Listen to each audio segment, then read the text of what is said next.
ಹರಿ ಓಂ everyone.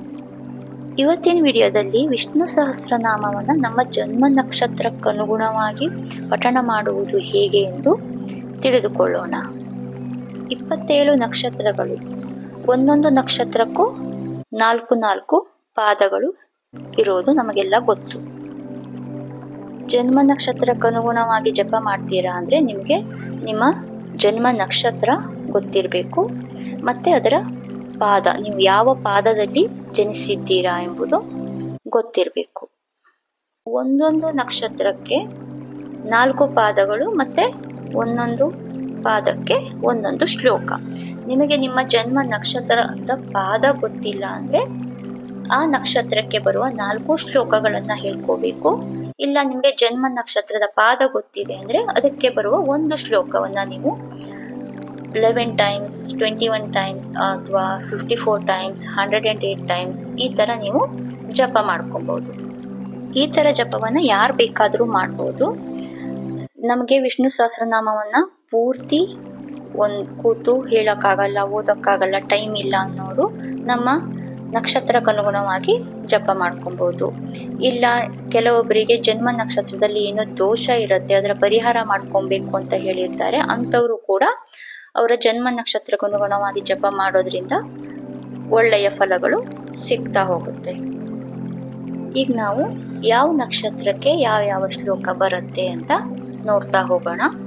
ಮೊದಲ ನಕ್ಷತ್ರ ಅಶ್ವಿನಿ ನಕ್ಷತ್ರ. ಅಶ್ವಿನಿ ನಕ್ಷತ್ರದ 1, 2, 3, 4 ಪಾದಗಳಿಗೆ ಒಂದೊಂದು ಶ್ಲೋಕ ಈ ತರ ಇದೆ. ಈ ನಕ್ಷತ್ರದವರು ನಿಮ್ಮ ಜನ್ಮ ನಕ್ಷತ್ರದ ಪಾದವನ್ನು ನೋಡ್ಕೊಂಡ್ಬಿಟ್ಟು ಒಂದು ಶ್ಲೋಕವನ್ನ ಜಪ ಮಾಡ್ಕೊಬೇಕು. ಇಲ್ಲ ನಿಮಗೆ ಪಾದ ಗೊತ್ತಿಲ್ಲ ಅಂದ್ರೆ ನೀವು ಈ 4 ಶ್ಲೋಕಗಳನ್ನ ಜಪ ಮಾಡ್ಬೇಕಾಗತ್ತೆ. ಎರಡನೇ ನಕ್ಷತ್ರ ಭರಣಿ ನಕ್ಷತ್ರ. ಭರಣಿ ನಕ್ಷತ್ರದವರು ಈ 4 ಶ್ಲೋಕಗಳನ್ನ ಜಪ ಮಾಡ್ಬೇಕಾಗತ್ತೆ. ಪಾದ ಗೊತ್ತಿದ್ದವರು 1, ಪಾದ ಗೊತ್ತಿಲ್ಲದೆ ಇರೋರು 4 ಶ್ಲೋಕಗಳನ್ನ ಜಪ ಮಾಡೋದು. ಮೂರನೆಯ ನಕ್ಷತ್ರ ಕೃತಿಕಾ ನಕ್ಷತ್ರ. ಕೃತಿಕಾ ನಕ್ಷತ್ರದವರು ಈ ಶ್ಲೋಕಗಳನ್ನ ಜಪ ಮಾಡ್ಬೇಕಾಗುತ್ತೆ. ನಾಲ್ಕನೆಯ ನಕ್ಷತ್ರ ರೋಹಿಣಿ ನಕ್ಷತ್ರ. ರೋಹಿಣಿ ನಕ್ಷತ್ರದವರಿಗೆ ಈ 4 ಶ್ಲೋಕಗಳು. 5ನೇ ನಕ್ಷತ್ರ ಮೃಗಶಿರ ನಕ್ಷತ್ರ. ಮೃಗಶಿರ ನಕ್ಷತ್ರದವರಿಗೆ ಈ 4 ಶ್ಲೋಕಗಳು. 6ನೆಯ ನಕ್ಷತ್ರ ಆರಿದ್ರ ನಕ್ಷತ್ರ. ಆರಿದ್ರ ನಕ್ಷತ್ರದವರಿಗೆ ಈ 4 ಶ್ಲೋಕಗಳು. 7ನೆಯ ನಕ್ಷತ್ರ ಪುನರ್ವಸು ನಕ್ಷತ್ರ. ಪುನರ್ವಸು ನಕ್ಷತ್ರಕ್ಕೆ ಈ 4 ಶ್ಲೋಕಗಳನ್ನ ಹೇಳ್ಕೋಬೇಕು.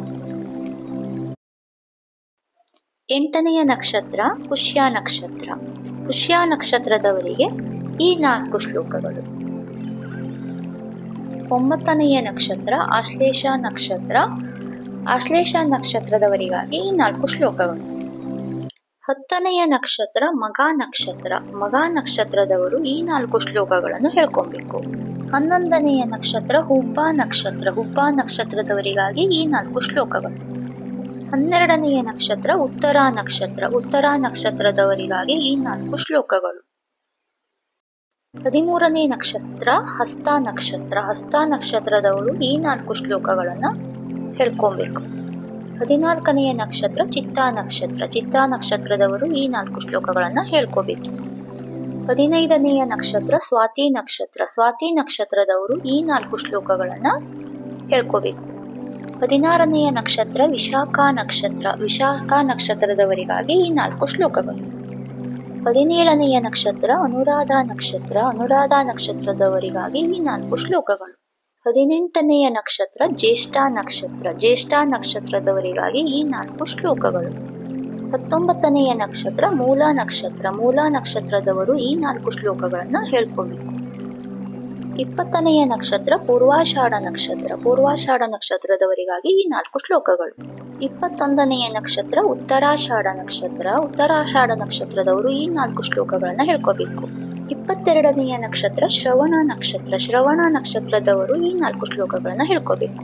23ನೆಯ ನಕ್ಷತ್ರ ಧನಿಷ್ಠ ನಕ್ಷತ್ರ. ಧನಿಷ್ಠ ನಕ್ಷತ್ರದವರು ಈ 4 ಶ್ಲೋಕಗಳನ್ನ ಹೇಳ್ಕೋಬೇಕು. 24ನೆಯ ನಕ್ಷತ್ರ ಶತಭಿಷ ನಕ್ಷತ್ರ. ಶತಭಿಷ ನಕ್ಷತ್ರದವರು ಈ 4 ಶ್ಲೋಕಗಳನ್ನ ಹೇಳ್ಕೋಬೇಕು. 25ನೆಯ ನಕ್ಷತ್ರ ಪೂರ್ವಾಭದ್ರ ನಕ್ಷತ್ರ. ಪೂರ್ವಾಭದ್ರ ನಕ್ಷತ್ರದವರು ಈ 4 ಶ್ಲೋಕಗಳನ್ನ ಹೇಳ್ಕೋಬೇಕು.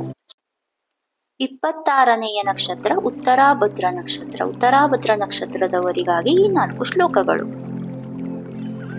27ನೆಯ ನಕ್ಷತ್ರ ರೇವತಿ ನಕ್ಷತ್ರ. ರೇವತಿ ನಕ್ಷತ್ರದವರು ಈ 4 ಶ್ಲೋಕಗಳನ್ನ ಹೇಳ್ಕೊಬೇಕು.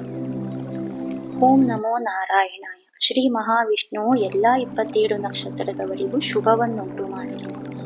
ಹರಿ ಓಂ.